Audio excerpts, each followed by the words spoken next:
ETF index mutual funds నేర్చుకుని stock మార్కెట్లో రాణించాలనుకుంటున్నారా? వెంటనే ఈ నెంబర్కి కాల్ చేయండి.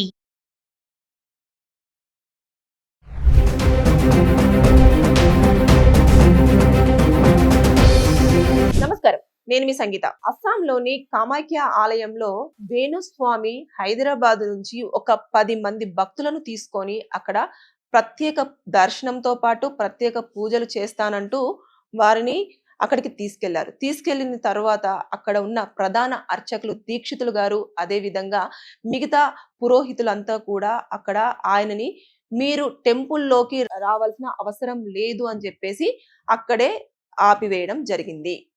ఎందుకు అంటే ఇన్ని రోజుల పాటు అసలు కామాఖ్య ఆలయం గురించి ఇతను చెప్పుతున్నది ఏంటి అనేది వారు ఎప్పుడు కూడా గ్రహించలేదు. అంటే కామాఖ్య మాత యొక్క చరిత్ర అయితే ఏంటి, అక్కడ ఉన్న ప్రత్యేకత ఏంటి అనేది పూర్తి స్థాయిలో తెలిసింది అక్కడ ఉన్న ప్రధాన అర్చకులకు, అక్కడ ఉన్న వాళ్ళకి మాత్రమే మనకి ఎక్కువగా తెలుస్తూ ఉంటుంది కదా. అంటే లోకల్లో ఉంటున్న వాళ్ళకి దాని ప్రత్యేకత. కానీ ఇక్కడ మనకు ఎవరైతే వేణుస్వామి గారు ఉన్నారో ఆయన వామాచారంలో ఏదైతే మద్యం మాంసము ఉంటే మనము కామాఖ్య అమ్మవారికి ప్రత్యేకంగా పూజలు చేస్తే బగలాముఖి పూజ కానివ్వండి, రాజ్యశ్యామల అమ్మవారి పూజ కానివ్వండి, తారా పూజ కానివ్వండి, ఇలాంటి కొన్ని పూజలు చేస్తే మనము అనుకున్న స్థాయికి చేరడము, అదే విధంగా జీవితంలో బాగా సెటిల్ అవ్వడం అనేది జరుగుతుంది అని చెప్పేసి సూచించడము జరిగింది. అంటే ఇలాగే అంటే అమ్మవారి దగ్గర పూజలు అనేవి చాలా రకరకాలుగా ఉంటాయి. దాని ప్రకారంగా చేస్తూ ఉంటే మనకు అన్ని రకాలుగా కూడా మనకు మంచి జరుగుతూ వస్తుంది అని చెప్పేసి అన్నారు. ఎక్కువగా సంతానం లేని వారు ఎక్కువగా అప్రోచ్ అవుతే వారికి చెప్పే పూజ ఏంటి అని అంటేను ఆయన మీరు ఎప్పుడైతే అమ్మవారిని దర్శించుకోవడానికని వెళ్తారో అక్కడికి వెళ్ళిన తర్వాత కొండ పైన ఒక రూమ్ తీసుకొని ఆ రూమ్ లో ఫిజికల్ గా కలిసిన తర్వాత మీరు వెళ్ళి అమ్మవారిని దర్శించుకుంటే 1 సంవత్సరంలోనే పిల్లలు కలుగుతారు అని చెప్పేసి కూడా ఆయన ఒక వీడియోలో చాలా స్పష్టంగా చెప్పడం జరిగింది. అంతేకాకుండా ఏవైతే యోని పూజలు ఉంటాయో ఆ యోని పూజలు కానివ్వండి, తర్వాత ఇలా రకరకాల పూజలు, అంటే వారి దగ్గర లేని పూజలన్నీ కూడా ఉన్నట్టుగా క్రియేట్ చేసి ఈ పూజలు అక్కడ చేయడం జరుగుతుంది. మీరు ప్రత్యేకంగా అక్కడ చేస్తేనే త్వరగా ఫలితం రావడం జరుగుతుంది అని చెప్పేసి చెప్పడంతో ఎంత ఖర్చైనా పర్వాలేదు, అన్ని రకాలుగా బాగుంటే సరిపోతుంది కదా అని చెప్పేసి ముందుకొచ్చి చేపించుకునే వాళ్ళే చాలా సంఖ్యలో మనం వేణుస్వామి దగ్గర చూస్తూ వచ్చాం. అయితే ఇన్ని రోజుల వరకు అక్కడున్న ఎవరైతే పండితులు ఉన్నారో వారందరూ కూడా, పూజారులందరూ కూడా అతనితో కలిసి పనిచేస్తూ వచ్చారు. అంటే పూజల కోసం వస్తున్నారు, అతను ఏదో పూజలు చేసుకుంటున్నారు, వెళ్ళిపోతున్నారు అని చెప్పేసి అనుకున్నారు.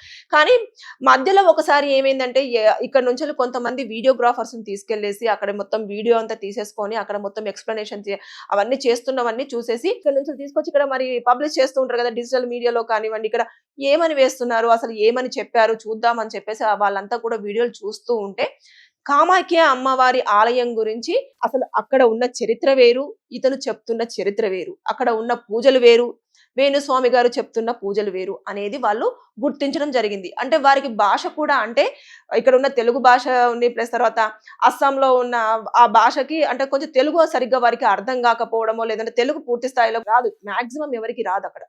సో వారందరూ కూడా దాన్ని భాషను కన్వర్ట్ చేసుకొని ఇతను చెప్తున్నదంతా కూడా అబద్ధం, ఇక్కడ లేనిదంతా చెప్తున్నారు, లేని పూజలు కూడా చెప్తున్నారు అని చెప్పేసి వారికి వేణుస్వామి మీద కోపం రావడం జరిగింది.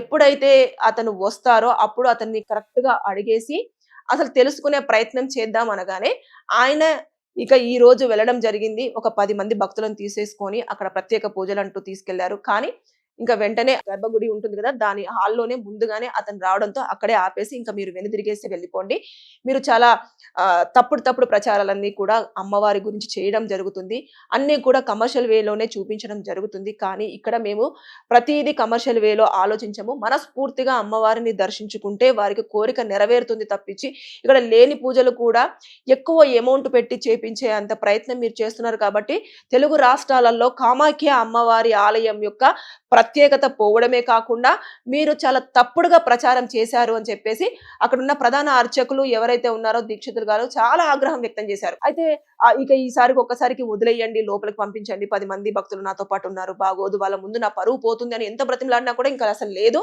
ఇప్పటికే మిమ్మల్ని చాలా నమ్మాము, చాలా వరకు మీరు అమ్మవారి గురించి అమ్మవారి యొక్క విశిష్టతను గురించి చాలా రాంగ్ వేలో కూడా పోర్ట్రేట్ చేయడం జరిగింది. కాబట్టి మేము ఇక మీ మీదట మిమ్మల్ని నమ్మేది లేదు, అసలు మిమ్మల్ని ఆలయంలోకి రానివ్వడానికి ఎట్టి పరిస్థితుల్లో కూడా మా వాళ్ళు ఒప్పుకునేది లేదు, మేము అసలు ఎట్టి పరిస్థితుల్లో ఒప్పుకోమని చెప్పేసి చాలా కడికండిగా తేల్చి చెప్పడం జరిగింది. అయితే ఇప్పుడు వేణుస్వామి గారికి ఉన్న ఒక ఆల్టర్నేటివ్ ఏంటంటే, ఆయన ఇప్పుడు ఆలయంలోకి ఎవరికైనా వెళ్ళడానికి ఏ స్టేట్ లో ఉండనివ్వండి, ఏ కంట్రీలో ఉండనివ్వండి, మనకు ఒక ఫ్రీడమ్ అనేది ఉంటుంది. కాబట్టి ఆయన ఆలయంలోకి ప్రవేశించవచ్చు. కానీ అతను ఆలయంలోకి వెళ్ళేసి ఇప్పుడు ప్రత్యేక పూజలు అనేవి నిర్వహించడానికి అతనికి ఇంకా ఛాన్స్ ఉండదు.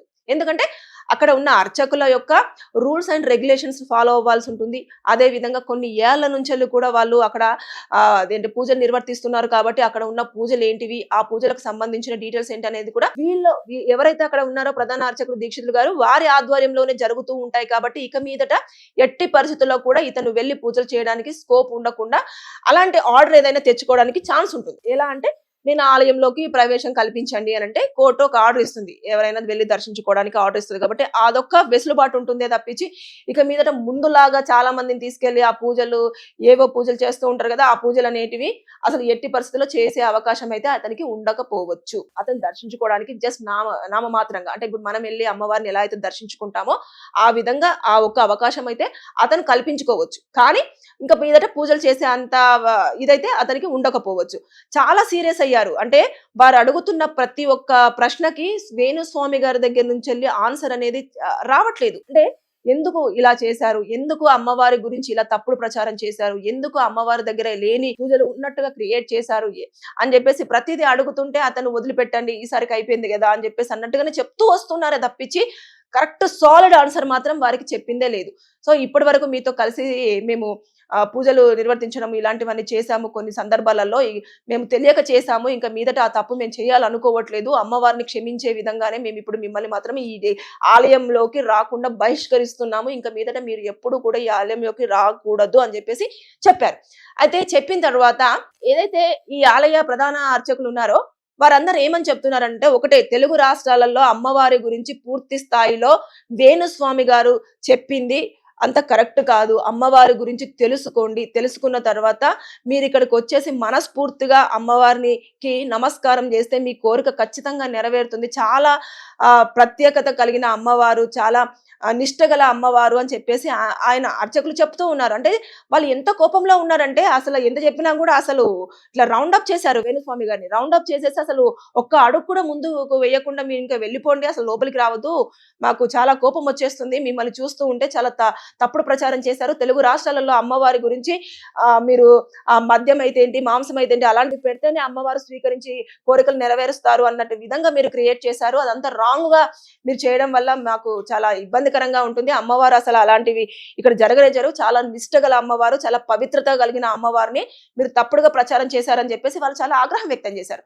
ఇక మీదట మేబీ అతనికి అస్సాంలోని కామాఖ్య అమ్మవారి ఆలయంలోకి ప్రవేశం ఉండాలంటే ఓన్లీ సింగిల్ గా, అది కూడా తన ఆర్డర్ ఏమన్నా కోర్టు నుంచి ఆర్డర్ తెచ్చుకొని అమ్మవారిని దర్శించుకోవాలంటే ఉండొచ్చు. కానీ ఇక మీదట పూజలు కానివ్వండి, మీకు మంచి చేస్తాను, అక్కడ ఎలాంటి పూజలు చేయాలి, అలాంటి పూజలు చేయాలి అంటే మాత్రం ఆ ఛాన్స్ ఉండకపోవచ్చు అనేది నేను అనుకుంటున్నాను, నేను భావిస్తున్నాను. Thank you.